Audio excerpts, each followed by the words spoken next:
आज हम एक ऐसी दुनिया में जा रहे हैं जो 5000 साल पुरानी है। एक ऐसा रहस्य जो हजारों साल तक ना जमीन के नीचे ही दबा रहा। चलिए सिंधु घाटी सभ्यता की इस हैरान कर देने वाली कहानी को परत दर परत खोलते हैं। सोचिए जरा, 50 लाख लोग, इतनी बड़ी आबादी वाली एक पूरी की पूरी सिविलाइजेशन आखिर गायब कैसे हो गई? यही वो एक सवाल है जो इतिहासकारों और आर्कियोलॉजिस्ट को 100 साल से भी ज्यादा से परेशान कर रहा है। कैसे? एक इतनी एडवांस सभ्यता जो अपने समय से कहीं कहीं आगे थी, वो इतिहास के पन्नों से ऐसे मिट गई जैसे कभी थी ही नहीं।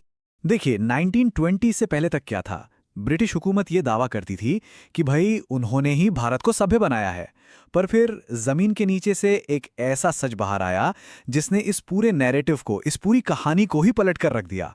एक ऐसा सच जिसने ये साबित कर दिया कि भारत में तो हजारों साल पहले से एक कमाल की वेल डेवलप्ड शहरी सभ्यता मौजूद थी। तो सवाल ये उठता है कि मलबे और खंडहरों के नीचे दबे इन शहरों को आखिर खोजा कैसे गया? ये कहानी भी ना किसी एडवेंचर से कम नहीं है। चलिए इस सफर पर निकलते हैं। ये सब शुरू हुआ 1829 में, जब चार्ल्स मैसन नाम के एक यात्री ने पहली बार हड़प्पा के इन खंडरों को देखा और उनके बारे में लिखा। लेकिन असली गेम चेंजर मोमेंट आया 1861 में, जब अलेक्जेंडर कनिंघम ने आर्कियोलॉजिकल सर्वे ऑफ इंडिया यानी ASI की नींव रखी। इसके कई साल बाद 1921 में दयाराम साहनी ने हड़प्पा शहर को ऑफिशियली खोज निकाला। और मजे की बात देखिए, ठीक अगले ही साल 1922 में राखलदास बनर्जी को इसका जुड़वां शहर मोहनजोदड़ो मिल गया। और फिर 1924 में जॉन मार्शल ने पूरी दुनिया के सामने ऐलान कर दिया कि एक पूरी की पूरी खोई हुई सभ्यता मिल गई है। मोहनजोदड़ो सिर्फ नाम ही नहीं, इसके नाम का मतलब भी बड़ा अजीब है। इसका मतलब है मुर्दों का टीला। और ये नाम इसे यूं ही नहीं मिला। खुदाई के दौरान ना यहाँ एक ही जगह पर एक के ऊपर एक बहुत सारे इंसानी कंकाल मिले थे, जो किसी बहुत बड़ी भयानक त्रासदी की तरफ इशारा कर रहे थे। तो चलिए अब ये देखते हैं कि इन शहरों में असल में जिंदगी थी कैसे।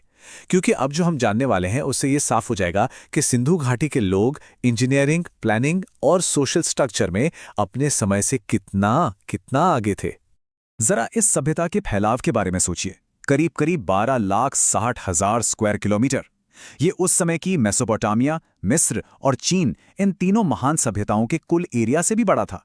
आज के भारत, पाकिस्तान और अफगानिस्तान तक ये फैला हुआ था। और अपने पीक पर यहां करीब 50 लाख लोग रहते थे। इमेजिन कीजिए। लेकिन जो चीज सबसे ज्यादा हैरान करती है वो है इनकी अर्बन प्लानिंग। इनके शहर ना एक ग्रिड पैटर्न पर बने थे, बिल्कुल आज के मॉडर्न शहरों की तरह। सड़कें एक दूसरे को 90 डिग्री पर काटती थीं। हर घर पकी हुई ईंटों से बना था। और कमाल की बात यह कि हर ईंट का साइज बिल्कुल एक जैसा था। और सुनिए, उनके पास पूरे शहर में ढकी हुई नालियों का एक एडवांस सिस्टम था। जरा सोचिए, आज भी हमारे कई शहरों में ऐसी व्यवस्था देखने को नहीं मिलती। इसका सबसे बेहतरीन एग्जाम्पल हमें मोहनजोदड़ो में मिलता है, द ग्रेट बाथ। ये एक बहुत बड़ा पब्लिक स्विमिंग पूल था, करीब 897 स्क्वायर फीट का। और इसे वाटरप्रूफ बनाने के लिए जिस तरह की इंजीनियरिंग का इस्तेमाल हुआ है वो कमाल है। माना जाता है कि इसका इस्तेमाल शायद किसी खास धार्मिक या सामाजिक मौकों पर किया जाता होगा। और जो एक और बात इस सभ्यता को बाकियों से बिल्कुल अलग करती है ना, वो है इसका पीसफुल नेचर।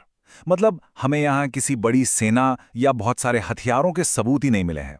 कोई बड़े बड़े राजा महाराजाओं के महल भी नहीं मिले। ऐसा लगता है जैसे ये एक बराबरी वाला समाज था जिसका पूरा फोकस एग्रीकल्चर और ट्रेड पर था।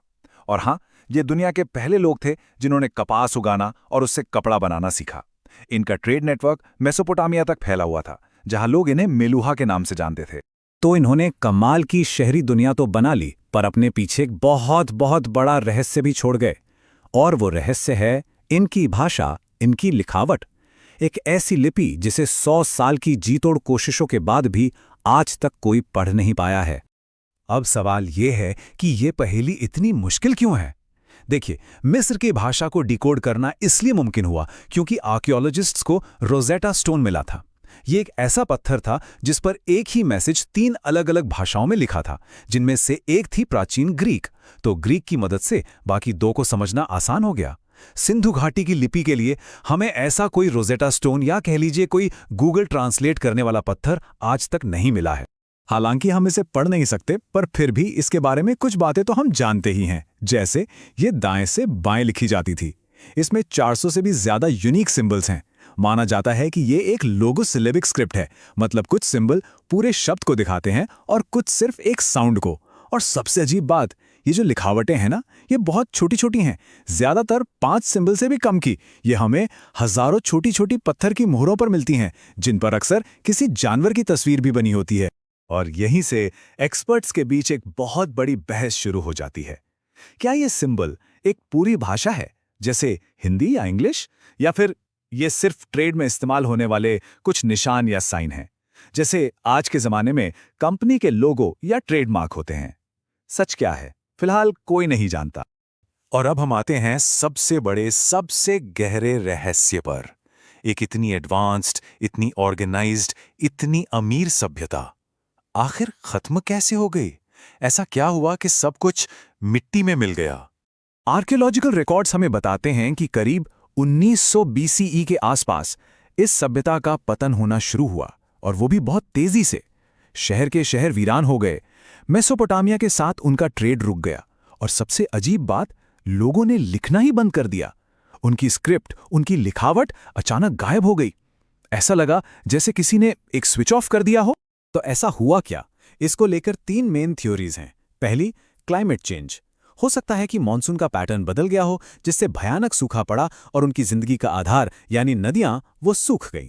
दूसरी थ्योरी है नेचुरल डिजास्टर्स की। कोई बहुत बड़ा भूकंप या बाढ़ आई होगी जिसने उनके शहरों को तबाह कर दिया। हमें सबूत मिले हैं कि मोहनजोदाड़ो को कम से कम 9 बार दोबारा बनाया गया था। और तीसरी, एक कंट्रोवर्शियल थ्योरी है विदेशी आक्रमण की, कि शायद बाहर से आए हमलावरों ने इस शांत सभ्यता पर कब्जा कर लिया, जिसके पास खुद को बचाने के लिए कोई बड़ी सेना थी ही नहीं। और ये सारे रहस्य आज भी जिंदा हैं। इस बात का अंदाजा आप इसी से लगा सकते हैं कि हाल ही में तमिलनाडु सरकार ने ये ऐलान किया है कि जो कोई भी इस सिंधु लिपि को सफलतापूर्वक डिकोड कर लेगा, उसे $1 लाख का इनाम दिया जाएगा। यानी ये खोज आज भी पूरी शिद्दत से जारी है। तो आखिर में बस यही एक सवाल बचता है, उन छोटी छोटी मोहरों पर उस महान सभ्यता के न जाने कितने राज दफन हैं। अगर हम उस कोड को कभी तोड़ पाए, तो सोचिए जरा 5000 साल पुरानी वो सभ्यता हमें आज की दुनिया के बारे में क्या क्या सिखा सकती है। उनके शहर, उनका समाज, और सबसे जरूरी, उनका अंत। शायद सारे जवाब वहीं कहीं हमारा